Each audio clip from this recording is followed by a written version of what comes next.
trajo Biblia, pues váyase a la Biblia y vamos a irnos al libro de Romanos capítulo 1 y vamos a estar en el verso 16 y el verso 17 y vamos a hablar esta tarde sobre por qué tenemos que predicar el Evangelio. ¿Por qué tenemos que predicar el Evangelio? Mi hermano, el apóstol Pablo es, pues, un día, una de mis peticiones después de estar en la presencia del Señor, pues es conocer al apóstol Pablo, hermanos. Yo no sé usted a qué personaje de la Biblia usted quiere sentarse a hablar, por supuesto, después de que abracemos, apapachemos a Jesús y lo adoremos y lo exaltemos el día que estemos en su presencia. ¿A quién más quiere usted conocer, sentarse a hablar? A mí me impresiona dos personajes de la Biblia: Abraham y Pablo, hermanos. Ese Pablo es un bárbaro, ¿verdad? El Abraham tenía un valor terrible, pero óigame, cuando usted estudia las cartas del apóstol Pablo, usted se queda anonadado, anonadada, asombrado, porque toda la revelación del Evangelio, de las buenas nuevas de salvación, le fueron reveladas al apóstol Pablo, que no caminó con Jesús.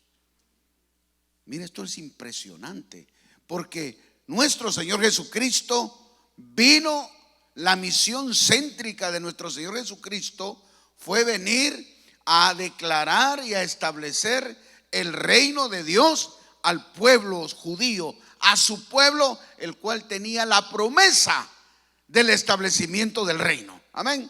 Y a eso vino Cristo. Esa era la misión céntrica. Siempre se lo voy a enseñar. Es necesario que usted le pida al Señor que le abra el entendimiento. ¿Qué le parece si oramos mejor para que podamos entender esta palabra? Incline su rostro. Padre, en el nombre de Jesús, nos presentamos delante de ti en esta hora pidiéndote, Señor, que tú abras nuestro entendimiento, que nos dé sabiduría de lo alto, para que podamos, Señor, no solamente entender, mis hermanos que puedan entender, que tú ilumines su pensamiento, para que esta palabra que va a ser anunciada y predicada caiga en buena tierra y cumpla con el propósito por el cual la vamos a enseñar. En Cristo Jesús te lo pedimos. ¿Cuántos dicen amén? Amén.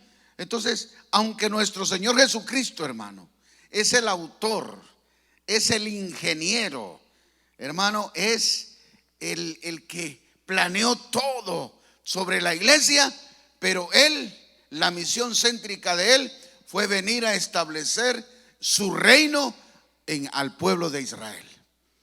Pero dice, a lo suyo vino y los suyos no le conocieron. ¿Qué cosa? Vino a manifestársele. Les he enseñado que durante todo su ministerio nuestro Señor Jesucristo apenas mencionó la palabra iglesia 2 veces. Mateo 16, 18, Mateo 18, 18. Las únicas 2 veces que nuestro Señor mencionó la palabra iglesia. Entendemos que Él es el arquitecto de la iglesia, amén. Él hizo todo, pero su misión era venir a declararle al pueblo de Israel que el reino de Dios había llegado. Envió a Juan delante de él para que viniera a prepararle el camino, para que cuando el rey se presentase, todo el pueblo de Israel reconociera que él era el ungido de Jehová, que era el rey, y ellos, el pueblo de Israel, lo tenía que recibir, porque él presentó e hizo todas las señales que estaban escritas en el Antiguo Testamento. Todas las señales, usted lo puede leer en Isaías 36, y les he enseñado que hasta cantamos esa porción de la palabra, cuando cantamos aquella canción: y los ojos de los ciegos se abrirán, ellos verán, los oídos de los sordos oirán, el cojo saltará, con el arpa danzará, la lengua de los mudos cantará. Todas esas señales están escritas que solamente el Mesías, el ungido, el rey, las iba a hacer. Por eso, cuando Juan el Bautista está preso, porque era necesario que Juan partiera. Juan es uno de esos hombres que fue enviado a cumplir una misión, y cuando terminó, el Señor le dijo: vente para acá. Había terminado. Juan está preso, ya está listo para ser sacrificado, y los discípulos de Juan están confundidos. Y le dice, Juan sabe, Juan el Bautista sabe, y les dice, vayan, pregúntenle a él pues, porque me imagino que lo estaban acosando con preguntas. ¿Cómo es posible que tú estés preso? También le dijeron, Señor, a Juan, aquel que tú dijiste que era el Cordero, está arrastrando toda la gente se va con él, y nosotros nos estamos quedando solos. ¿Qué le dijo Juan? Es necesario que él crezca y nosotros menguemos, porque la gloria es de él y es para él. Así que, mi hermano, le van a preguntar a Jesús. Los discípulos de Juan el Bautista van y le preguntan. Juan está preso y le van a preguntar a Jesús, ¿eres tú el Mesías, el rey, o hay que esperar a otro? No es que Juan estaba confundido, eran los discípulos de Juan. Y Jesús les dijo, vayan y díganle a Juan que los ciegos ven, que los sordos oyen, que los paralíticos caminan, que los mudos hablan. Les estaba confirmando todas las señales que el profeta Isaías había hablado sobre él. Y se fueron los discípulos súper contentos, hermano, porque ellos entendieron que Jesucristo era el rey prometido a Israel. Amén. Pero como ellos lo negaron, entonces Jesús cambió la dinámica y empezó, ¿verdad?, a cambiar el estilo de enseñanza, y empezó a hablarles en parábolas. Pero quiero que usted sepa que el primer año y medio Jesús se le reveló tal como decía la Escritura, ¿verdad? Pero el apóstol Pablo fue llevado al cielo, y él narra que durante estaba predicando en Éfeso con su tremendo asistente Marcos. El que escribió el Evangelio de Marcos era el asistente de Pablo cuando Pablo fue a predicar a Éfeso.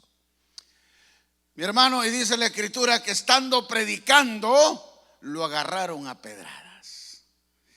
Y hermano, y dice que esas de tal manera que el apóstol Pablo quedó tirado como muerto después de la apedreada que le dieron. Claro, Marcos estaba jovencito, Marcos era un muchacho, no tenía la experiencia, y cuando vio a toda esa gente con piedras y tirándole al apóstol Pablo, solo dejó una polvareda en el camino. No lo volvieron a ver a Marcos, hermano. Y después de que el apóstol Pablo quedó tirado ahí, abandonado, porque el escudero, mi hermano, lo abandonó. Así que dice que llegaron los discípulos, lo rodearon, se agarraron de la mano y empezaron a orar. Y mire el milagro. El apóstol Pablo se levantó y se fue con ellos para que lo atendieran. Al día siguiente, nada más y nada menos que el apóstol Pablo regresó al mismo lugar donde lo habían apedreado para seguir predicando. Usted y yo salimos a la carrera y no nos vuelven a ver en ese lugar. ¿Cómo me impresiona la vida del apóstol Pablo? Así que yo no sé si usted ha pensado con quién se va a sentar a hablar allá.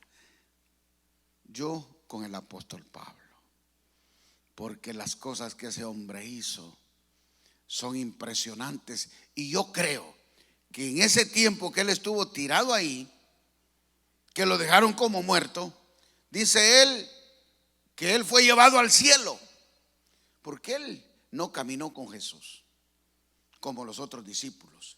Él fue llevado al cielo Y dice que allá, en el tercer cielo, sentado con Cristo, Él le reveló el evangelio completo. Wow. Cristo fundó la iglesia, murió por nosotros en la cruz del Calvario y envió el Espíritu Santo el día de Pentecostés, y ahí nació la iglesia. Amén. Pero toda la doctrina, toda la enseñanza, todos los lineamientos, todo lo que nosotros tenemos que hacer como iglesia está en las cartas del apóstol Pablo, Juan, Pedro, Santiago. En las epístolas está toda la revelación. Y mire lo que el apóstol Pablo dice: ¿por qué tenemos que predicar el evangelio? Romanos 1:16 dice: no me avergüenzo, porque no me avergüenzo del evangelio, porque es poder de Dios, es potencia de Dios. ¿Para qué? Para salvación, para a todo aquel que cree, al judío y al griego. Entonces, ¿por qué tenemos que predicar el evangelio? Primero, porque es una orden, hermano. Amén. Es una orden. No el Señor no pregunta si tú quieres predicar el evangelio. El Señor no te consulta si tú quieres predicar, anunciar el evangelio. El Señor dice: vayan, vayan. Es una orden. Todos los que hemos creído tenemos que ser predicadores, anunciadores de este evangelio. ¿Por qué? Porque es potencia de Dios, porque es poder de Dios para salvación.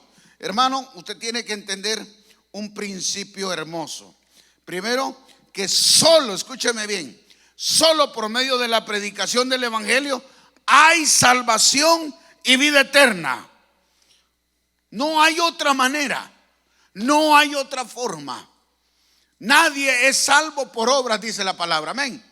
Porque, hermano, nadie es salvo porque es inteligente. Nadie es salvo porque tenga méritos o porque haga méritos. Nadie es salvo porque se crea santo, porque nació en una familia donde le enseñaron principios morales, éticos. Solo hay una manera de alcanzar salvación, y es a través de la predicación de este evangelio, la predicación de las buenas nuevas de nuestro Señor Jesucristo. Y el apóstol Pablo por eso dice: no me avergüenzo de ser un predicador del evangelio, porque es poder de Dios, pero no para gloriarme, sino no para exaltarme, sino porque es el poder de Dios para salvar. No hay otra forma de que el ser humano pueda alcanzar salvación si no habemos hombres y mujeres comprometidos con la misión de predicar este evangelio. Y a mí me encanta lo que dice la Escritura, porque cuando usted decide predicar el evangelio, la Biblia dice que Dios confirma la palabra, su palabra. Amén. Cuando usted va por la calle y le dice a alguien: perdón, ¿sabes que Cristo te ama? Inmediatamente el Espíritu Santo se para al lado. ¿Sabes que Él te ama desde siempre? El Espíritu Santo empieza a tocar a esa persona. ¿Sabes que Cristo murió por ti en la cruz del Calvario, que derramó su sangre? Y el Espíritu Santo confirmando la palabra. Y usted empieza a ver cómo Dios empieza a tocar a esa persona, empieza a quebrantarse o empieza a sentirse raro. ¿Por qué? Porque Dios confirma su palabra. Mire, Hebreos 2:4, vamos, por favor, pónganlo en la pizarra.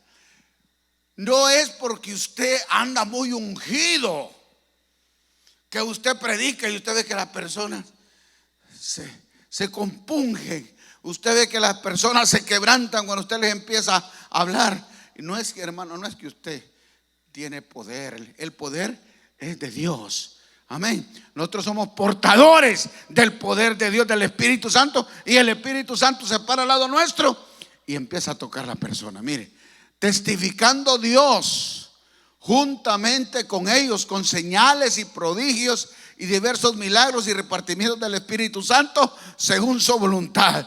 Cuando usted empieza a predicar el evangelio y usted empieza a orar por los enfermos se sanan. Cuando usted empieza a orar por la gente en la calle y el diablo los tiene atrapados, el diablo tiene que huir, porque estas señales seguirán a los que creen, dijo Jesús. En mi nombre echarán fuera demonios. En mi nombre. Dice, orarán por los enfermos, impondrán las manos sobre los enfermos y sanarán. Hablarán en otras lenguas. Hermano, esto no es natural.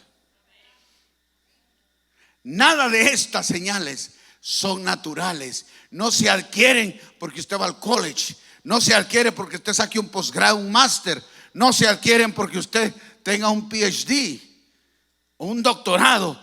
Estas señales vienen del cielo y son de Dios, y son la prueba de que usted y yo somos hijos de Dios.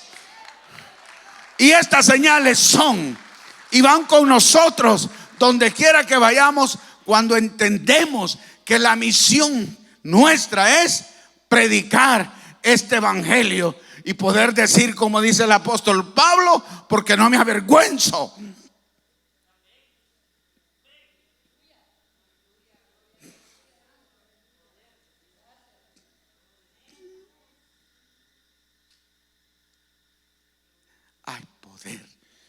Hay poder en la palabra de Dios. No me avergüenzo del evangelio. Hermanos, si estas señales no nos siguen, andamos solos, andamos perdiendo el tiempo. Usted tiene que tener la convicción firme que Dios está con usted. No porque usted tenga capacidades o méritos, sino porque Él lo prometió. Es una promesa de Dios para todo aquel que cree.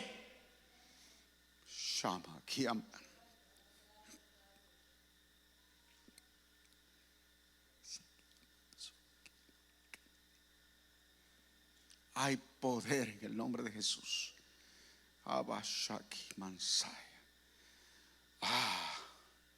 Ese poder solamente está con aquellos que hemos creído el evangelio, porque no hay forma, como le repetí, no hay forma de que alguien pueda llegar a ser salvo si alguien no va y les predica.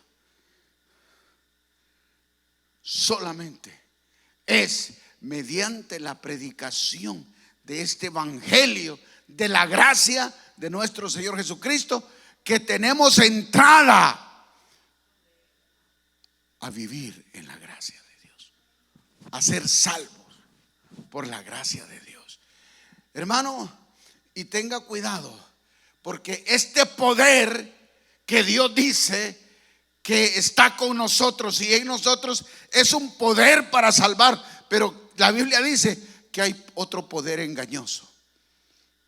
Hay poderes engañosos. ¿Por qué? Porque hay brujos, hay santeros, hay mirios, se llaman ellos. Y la Biblia dice que hay un poder engañoso. Y ese poder engañoso puede confundir a los siervos de Dios.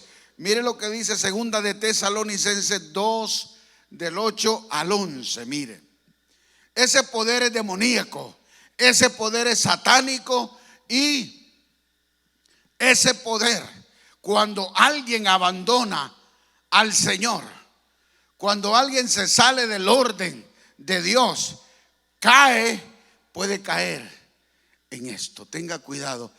Y entonces se manifestará aquel inicuo a quien el Señor matará con el espíritu de su boca y destruirá con el resplandor de su venida. Está hablando del poder del anticristo, pero a quien el poder del anticristo viene directamente de Satanás.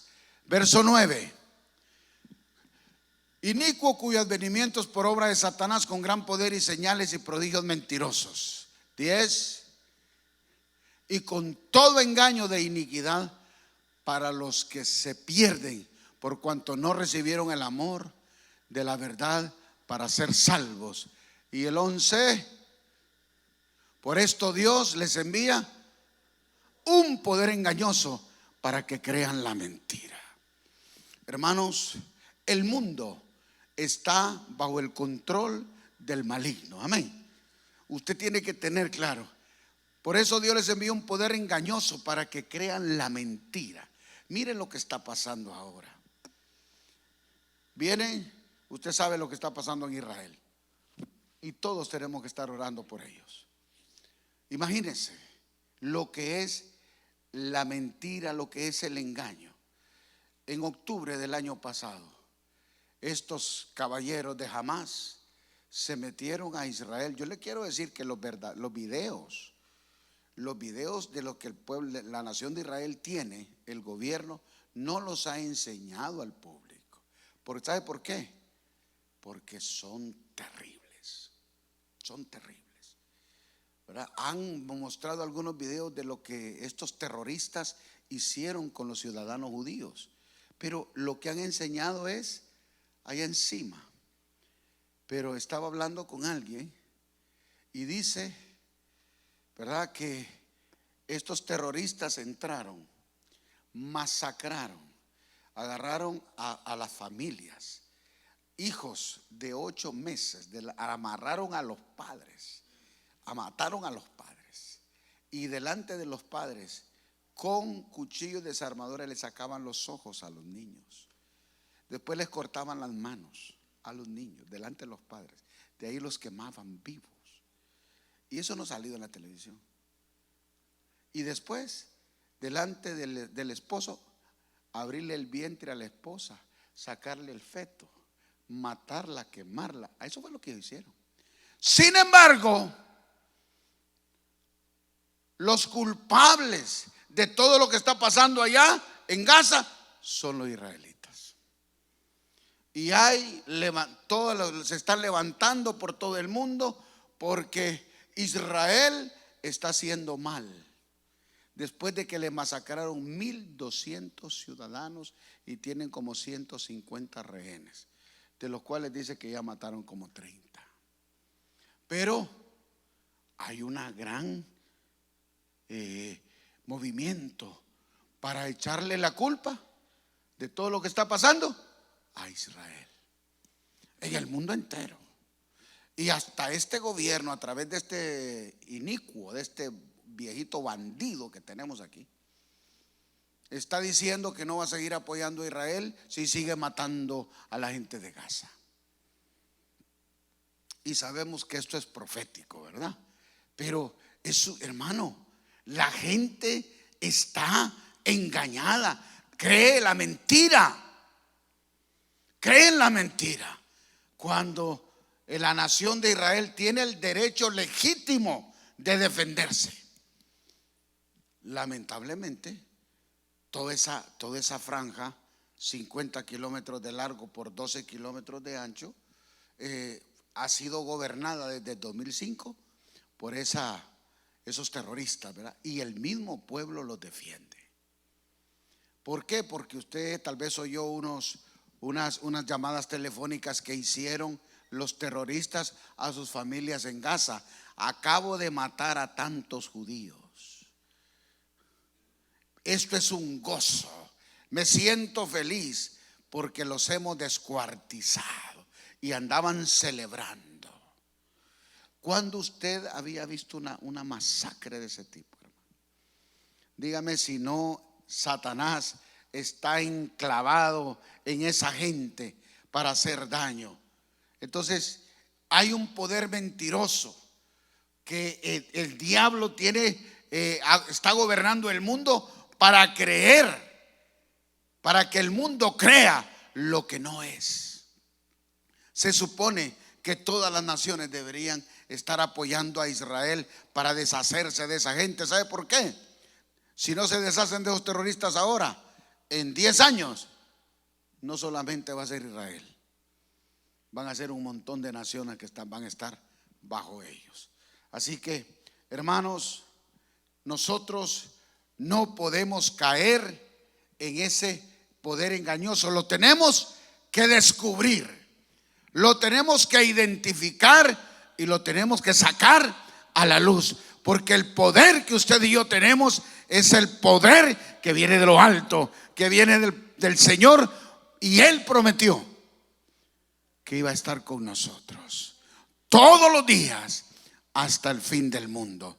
Así que, hermanos, es necesario que usted y yo entendamos hoy que es prioridad, es una orden que tenemos que ir a predicar este evangelio, porque es la única forma, el único camino que tiene la humanidad para poder salvarse. Y esta salvación no es momentánea, es una salvación de vida eterna. Este negocio es un negocio eterno, mi hermano. Así que usted y yo no nos podemos engañar con esto. Entonces usted y yo tenemos que decir lo que dice el apóstol Pablo: no me avergüenzo del evangelio, porque es poder de Dios para salvación. El mundo necesita oír a alguien que hay esperanza en Cristo, que solo en Cristo hay salvación y vida eterna. Hermanos, no nos podemos encerrar en cuatro paredes a gozarnos, a celebrar que somos salvos, mientras millones de personas están caminando rumbo al abismo, rumbo a la muerte eterna, porque usted y yo nos estamos gozando aquí. Por eso el predicar el evangelio es una orden de parte de Dios, no es un choice. O sea, no te da a escoger. Vayan. Y la otra razón está en el verso 17 de Romanos 1. Porque en el evangelio la justicia de Dios se revela por fe y para fe, como está escrito: mas el justo por la fe vivirá. Mi hermano, fíjese qué cosa más tremenda. Solamente en el evangelio de Dios se revela la justicia. Romanos 1:17. Solo en el evangelio se revela la justicia de Dios. Esta era una promesa que Dios había hecho desde el Antiguo Testamento, que iba a venir alguien que iba a venir a establecer la justicia de Él. Y esto es importante que usted lo entienda hoy, porque la justicia de Dios tiene que ver con su carácter. La justicia es un don de Dios, es un mérito de Dios. Él es justo, y usted y yo nada que ver. La justicia del hombre, mi hermano, no tiene nada que ver con la justicia de Dios. Mire lo que dice Isaías 64 sobre la justicia del hombre. Quiero buscar este texto porque es importantísimo que usted lo entienda. En Isaías, voy a ver dónde ando, 64:6. Isaías 64:6. Por eso Dios dice y profetiza y anuncia que Él va a enviar al que va a traer la justicia y va a revelar la justicia de Él en esta tierra. Amén. ¿Por qué? Porque no podemos confiar en la justicia del hombre. Mire lo que dice Isaías: si bien todos nosotros somos como suciedad, y todas nuestras justicias como trapo de inmundicia, y caímos todos nosotros como la hoja, y nuestras maldades nos llevaron como viento. Miren lo que el profeta Isaías dice sobre la justicia del hombre, sobre nuestra justicia. Hermanos, cada vez que el hombre está delante de Dios, y aquí el profeta Isaías no solamente está hablando de una revelación, sino de una experiencia personal que él ha tenido. dice que todos, se incluye él, somos como suciedad y nuestra justicia como trapo de inmundicia. ¿Todo el mundo sabe lo que es un trapo de inmundicia? Levante la mano, el que sabe. Se lo tengo que decir entonces, perdone. Pero los trapos de inmundicia son los trapos que usaban las mujeres en su periodo. Esos se llamaban trapos de inmundicia. Entonces, ¿cómo es la justicia del hombre? Como suciedad y como trapos de inmundicia. Entonces, nadie puede confiar en la justicia humana. ¿Cómo se representa la justicia en esta tierra? ¿Alguien sabe? ¿Ha visto cuál es el lema? ¿Cómo representan la justicia? Usted ha ido a una corte y ha visto el emblema de la justicia terrenal. Una mujer con una venda y una balanza inclinada más para un lado. Imagínense qué perfecto. Mire Dios qué perfecto es. Usted puede confiar en la justicia cuando la justicia es ciega. Porque la justicia del hombre es ciega. Una mujer, imagínense, la representación de la justicia. Una mujer con una venda y con una balanza, ni siquiera nivelada, sino echada para un lado. Esa es la justicia del hombre.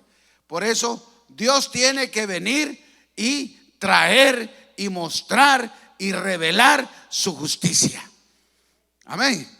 Isaías nos muestra eso. Pero es que Isaías había tenido una experiencia hermosa. En el capítulo 6 de Isaías, por favor, vete al capítulo 6. Mire, Isaías tuvo una experiencia tan hermosa con Dios, preciosa. Isaías 6.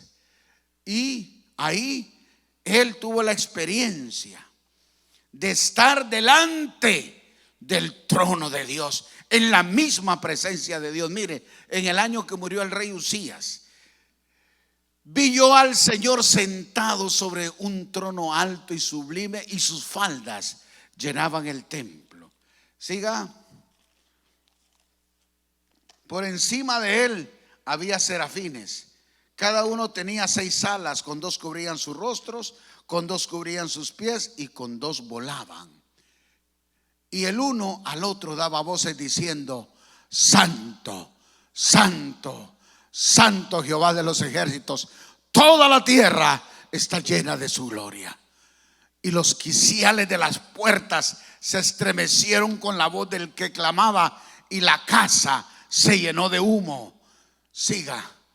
Entonces dije: ay de mí que soy muerto, porque siendo hombre inmundo de labios y habitando en medio de pueblo que tiene labios inmundos, han visto mis ojos al Rey, Jehová de los ejércitos. Y voló hacia mí uno de los serafines, teniendo en su mano un carbón encendido tomado del altar con unas tenazas. Y tocando con él sobre mi boca dijo: he aquí que esto tocó tus labios, y es quitada tu culpa y limpio tu pecado. Después oí la voz del Señor que decía: ¿a quién enviaré? ¿Y quién irá por nosotros? Entonces respondí yo: heme aquí, envíame a mí. Esta revelación, hermano, no le pasó a alguien que era impío. El profeta Isaías era un hombre que amaba a Dios, era un hombre que servía a Dios, era un hombre que se había preparado para servir a Dios, era un hombre fiel, era un hombre devoto. O sea, no es que Dios se le apareció a cualquier impío, era un hombre que buscaba el rostro de Dios. Pero ¿sabe qué? Parece que Isaías no había tenido una experiencia. Pero yo no sé si a usted le ha pasado, pero cuando venimos y estamos delante de la presencia del Señor, nos sentimos así de chiquitos, mire, pequeñitos. Cuando estamos en su presencia, nos sentimos que no merecemos estar en su presencia. Nos sentimos, hermano, que no podemos alcanzar el hecho de ni siquiera de levantar el rostro para verlo, porque nos sentimos indignos, porque Él es santo, santo, santo. Amén. La santidad lo llena todo, y cuando estamos en su presencia nos sentimos pequeñitos. Y me gusta lo que dice el primer verso: cuando murió el rey Uzías. Esto es importante, hermano, porque Uzías era un rey bandido, era un rey profano. Un profano es aquel hombre o aquella mujer que no le da el valor a las cosas de Dios, que no honra las cosas de Dios. Y cuando hay gente así, la revelación queda suspendida. Por eso dice la Biblia: cuando murió el rey Uzías, vi yo al Señor. Cuando este profano se murió, entonces Dios se empezó a revelar. Qué bonito. Y Isaías tuvo la experiencia de tener, hermano, de ver al Todopoderoso sentado en el trono. Y dice: y sus faldas llenaban todo el templo. Y él clamaba, Dios clamaba. Pero Isaías estaba confundido, hermano. Él no podía creer que un hombre con labios inmundos lo estaba viendo, lo estaba contemplando, hermano. Y cuando él tuvo esa visión, lo primero que le vino a su corazón es decir: ay de mí, ay de mí, que siendo yo pecador, siendo yo imperfecto, mis ojos han visto. Mire, siendo hombre inmundo de labios y habitando en medio de un pueblo que tiene labios inmundos, han visto mis ojos al Rey Jehová de los ejércitos. Soy hombre muerto, en otras palabras. Pero mi hermano, Dios sacó un querubín, mandó a un querubín que sacara una brasita del fuego del altar, lo llevó y tocó los labios. Y le dijo: tranquilo, no vas a morir. Tu culpa ha sido quitada. Así que, qué hermoso. Ahora mire cómo él narra la experiencia. Me gusta. Vámonos a Isaías 64. Isaías 64, del verso 1. Mire cómo él narra su experiencia.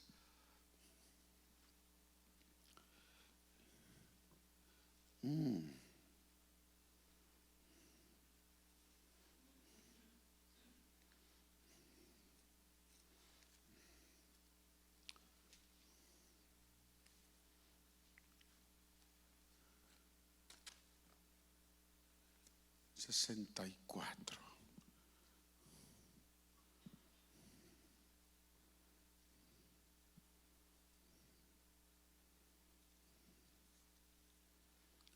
Quiero asegurarme, hermano, perdóname, pero es que esto es muy hermoso para dejarlo pasar así.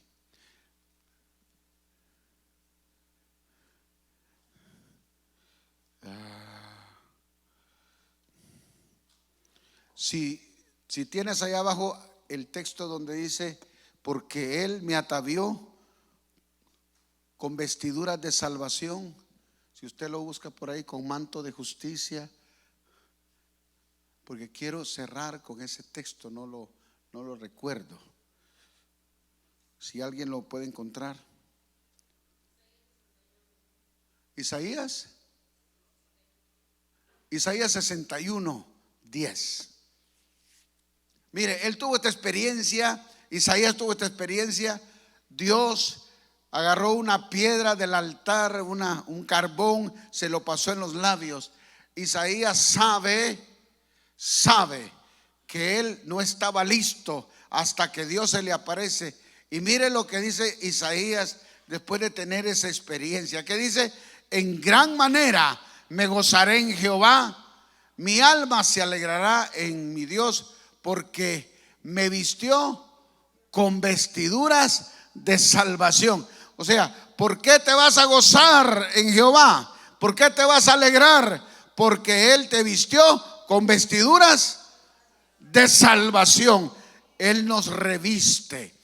Hermano, Cristo no estaba presente en la salvación, no estaba presente en el Antiguo Testamento, pero Dios, mediante su presencia y el fuego del altar, purificó a Isaías de manera que él puede decir: en gran manera me gozaré en Jehová. ¿Cuántos se gozan sabiendo que somos salvos en Cristo? ¿Cuántos saben? ¿Cuántos tienen testimonio? Porque, mi hermano, uno de los grandes testimonios de la salvación es cuando usted recibe a Cristo y se le quita un gran peso de encima. Porque cuando usted recibe a Cristo, nuestro Señor y Salvador, todo ese peso del pecado, Cristo se lo lleva y lo tira al fondo de la mar. Y usted dice: me siento liviano. Alguien dijo aquí: me parece que me quitaron un saco de 100 libras de encima. Hermano, una de las más grandes señales y convicciones que tenemos cuando hemos sido salvos porque recibimos a Cristo es porque todo ese peso, toda esa carga, toda esa amargura se nos ha ido. Y ahora podemos decir: en gran manera me gozaré en Jehová, mi alma se alegrará en mi Dios. ¿Por qué? Porque Él me vistió con vestiduras de salvación, me rodeó de manto de justicia, de su justicia, la que Él aplicó en Cristo Jesús, porque justicia es ley. Y Cristo, el Padre, derramó todo el peso de su justicia en la cruz a nuestro Señor Jesucristo, y Él llevó toda la maldición nuestra y la sepultó y destruyó el pecado. Por eso, cuando nosotros creemos en la justicia de Dios, quiere decir que usted y yo entendemos que no hemos hecho nada para ser salvos. Todo lo hizo Él. Si usted ha creído que Jesucristo es Señor y Salvador, usted es salvo por la fe en Él, no por lo que usted pueda haber hecho, lo que puede estar haciendo o lo que va a hacer. Porque usted, como lo expliqué, usted nació. ¿Usted se acuerda cuando nació? Nada. O usted nació porque usted se puso bien rojo, bien morado para nacer. No. Usted nació porque Él lo mandó a nacer. Usted nació de nuevo porque usted quiso. No. Es una obra soberana de Él. Usted es hijo de Dios, hija de Dios, porque a Él le plujo, a Él le plació llamarlo y salvarlo. Y ahora usted no estaba bajo ninguna justicia, porque la justicia suya no sirve para salvarse. Lo que usted haga no sirve para salvarse. Lo que usted puede hacer no sirve. Es una obra soberana de Dios.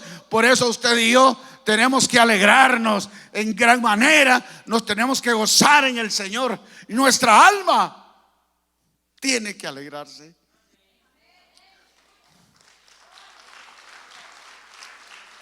Porque Él me vistió. Él. No fue que usted planchó. No fue que usted lavó sus vestiduras. Usted las planchó. Usted las mandó a hacer. No. Él le vistió con vestiduras de salvación.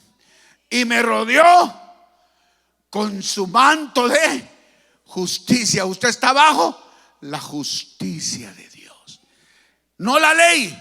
Porque la ley condena y mata. Usted está bajo la justicia de Dios. Y la justicia de Dios dice que usted ha sido declarado justo. Usted ha sido declarado libre de todo pecado legalmente. Eso es lo que dice la justicia de Dios. Justo y libre. Porque donde está el Espíritu de Dios hay libertad para no estar bajo la ley. Así que, mire, nos vistió con vestiduras de salvación.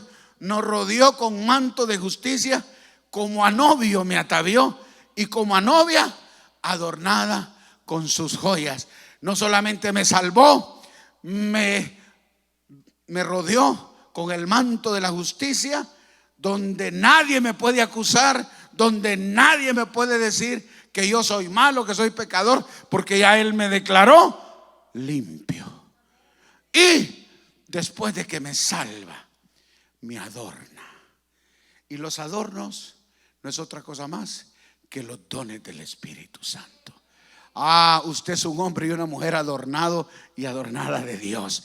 ¿Por qué? Porque Él envió a su Espíritu Santo para que nos diera regalos, nos trajera dones. Ahora usted y yo no tenemos que hacer otra cosa más que decir: Él me salvó, Él me cubrió con su justicia, Él me atavió y como novia me adornó.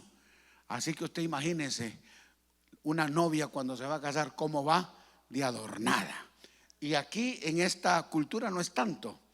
Allá en el oriente, cuando una mujer se va a casar, hermano, lleva joyas, anillos hasta en los dedos de los pies, pulseras en los pies, en las orejas no sé cuánto, y en la nariz. O sea, van súper adornadas. Estamos hablando de la presencia del Espíritu Santo en su vida. No es como le dicen, no es como usted cree, es como Dios dice. Usted es un hombre y una mujer ataviado, adornado y adornada con todos los regalos que Dios ha enviado por medio del Espíritu Santo. Póngase de pie. Hay que predicar este evangelio, porque para eso nos salvó el Señor.